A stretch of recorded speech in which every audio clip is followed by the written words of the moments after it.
Aujourd'hui, j'avais envie de revenir sur la formule de base de EFT.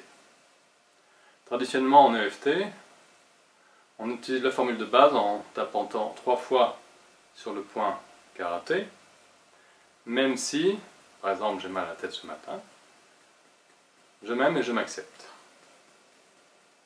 Ou même si j'ai mal à la tête ce matin, je m'accepte totalement et profondément. On tient le point et on passe au point suivant.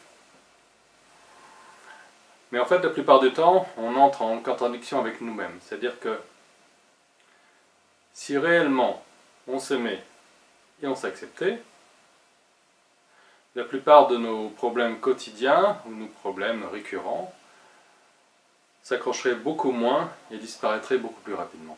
Or, s'ils sont là, accrochés, c'est bien souvent parce qu'on a un problème d'affection envers soi-même et d'acceptation envers soi-même. En fait, généralement, on est la personne que l'on accepte le moins, on est la personne que l'on aime le moins.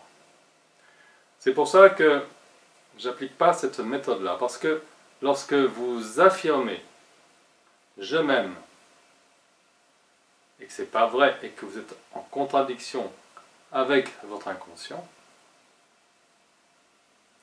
ça ne peut pas fonctionner, ça ne peut pas marcher. Vous mettez... C'est comme si, quelque part, vous vous court-circuitez vous-même. Ça ne peut pas marcher parce que la réalité, c'est que, ben non, je ne m'accepte pas. Et c'est justement, si ce problème-là est tenace, s'il s'accroche comme ça, c'est parce que j'ai du mal à l'accepter et j'ai du mal à m'accepter. Moi, ayant ce problème, je voudrais que ça n'existe pas.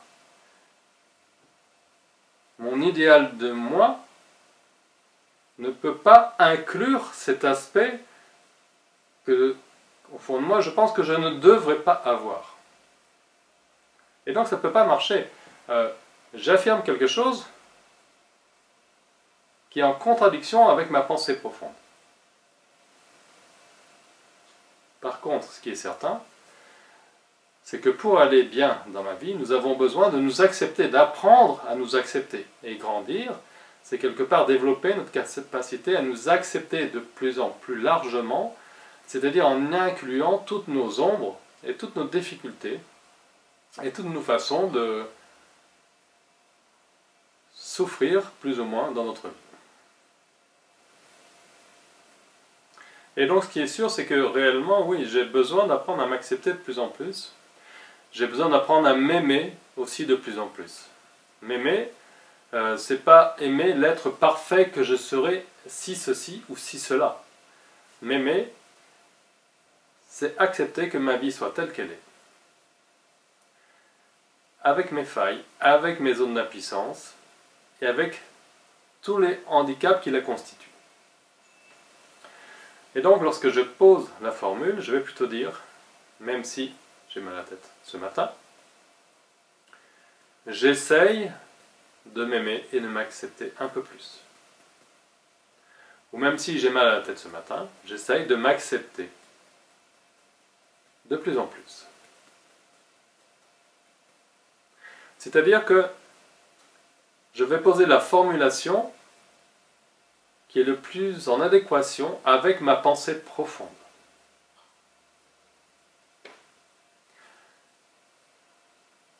Certaines personnes, par exemple, sont totalement incapables de dire « je m'aime ».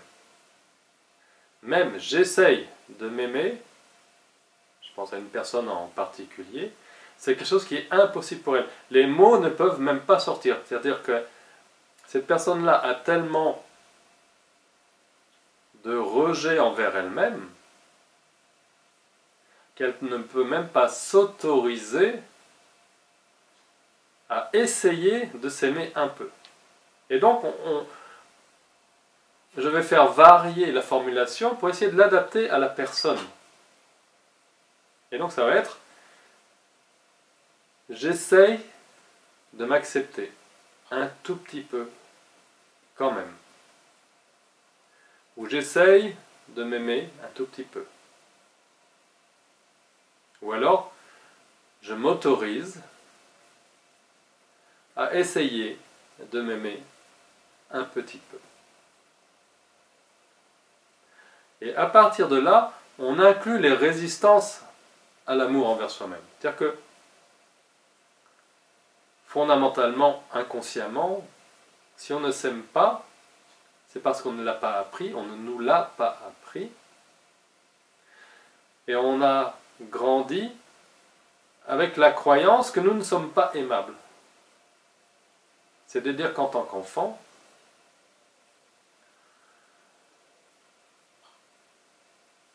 nous ne sommes pas capables de voir que parfois nos parents, nos éducateurs, sont handicapés dans leur cœur, c'est-à-dire ne sont pas aptes à nous aimer inconditionnellement comme on en aurait eu besoin. Face à ça, on va plutôt développer la croyance que c'est nous qui ne sommes pas aimables et c'est parce qu'on est ceci et parce que cela, c'est-à-dire toutes les choses que l'on a entendues ou que l'on a crues, qui justifient le fait que nous n'avons pas reçu l'amour et l'acceptation dont nous avions besoin. Et donc on ne va pas heurter frontalement ces croyances-là. On va les accueillir, les accepter et commencer doucement à les faire bouger en négociant avec eux. Voilà. Donc juste une petite mise au point que j'avais envie de faire sur la formulation de base. Et c'est important en EFT comme dans toute technique de ne pas essayer de coller à la lettre, de ne pas être dans une application rigide d'une certaine forme de pratique. Il y a une pratique qui est juste et qui est valable, c'est celle qui vous colle à la peau, c'est la vôtre. Vous êtes une personne unique, et donc votre pratique a besoin de coller au mieux à votre unicité, à vous, à faire un. Et donc, naturellement, n'hésitez pas à faire bouger le système pour faire évoluer votre formulation, vos formulations, en fonction de ce que vous êtes. Vous avez simplement à observer, ça marche pas, ça marche un peu, et à faire les ajustements dont vous avez besoin. Voilà. Donc c'était un peu une mise au point que j'ai envie de faire sur cette formulation de base, pour que votre utilisation de l'EFT vous permette d'obtenir les résultats dont vous avez besoin. Voilà pour aujourd'hui. À bientôt.